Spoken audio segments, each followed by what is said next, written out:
পার্লারে যাবা না? এই তো রেডি হয়েছি। এবার থেকে ওটা 24 ঘন্টা খালি পার্লারে থাই, আমার আর ভালো লাগে না। দেখছো? বাড়ির কাজ টাজ বাদ দিয়ে খালি পার্লারে গিয়ে পড়ে থাই। তোমার কি তাতে? আমার আর কি, আমার তোমার কিছুই কি? না। আমার তোমার কি কি? হবে, আমার ঠাকুরপুর টাকাগুলো দিচ্ছিস সব হ্যাঁ। শেষ করে।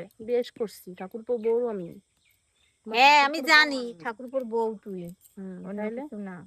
কথা কবা না একদম। ওই জন্য তো বলছি, বউ হয়ে টাকা পয়সাগুলো সব দিচ্ছিস পার্লারে, পার্লারের দেবো না? লোককে বড় লোক করে দিচ্ছিস। তো দেবো না তা? মানুষ কি করে পারে সপ্তাহে 3-4 দিন পার্লারে যেতে, আমি আমি বুঝি পারি, না। আমি পারি।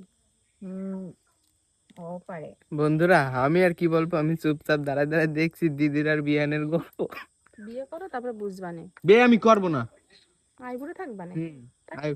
আইব্রো থাকবো, আমার দিদি আমার বিয়ে দেবে না জীবনেও বলেছে। আমি আমার ভাইরে বিয়েই দেবো না, বিয়ে দেবো তারপরে খালি এত পার্লারে মায়া, যাবে। ওই যে কয় না খাওয়াতে পারবে না রে তো।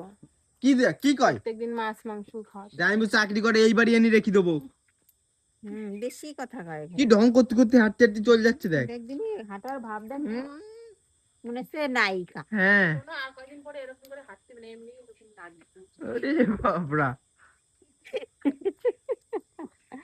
ওই একদিন আইসি, একদিন টেনশনে যাচ্ছে, উল্টে টাক পড়ে যাচ্ছে। কিসের টেনশন? মাথায় সাত পাকা, বের টেনশন, তুই বিয়ে দিচ্ছিস না বলি কতবার বলবো। তাদের কিছু নাই। এরাই বিয়ের টেনশন করছিস? আরে বড়দার বিয়ে দিনি এখনো, তোর বিয়ের চিন্তা তুই করছিস? আরে আয় দেখবি।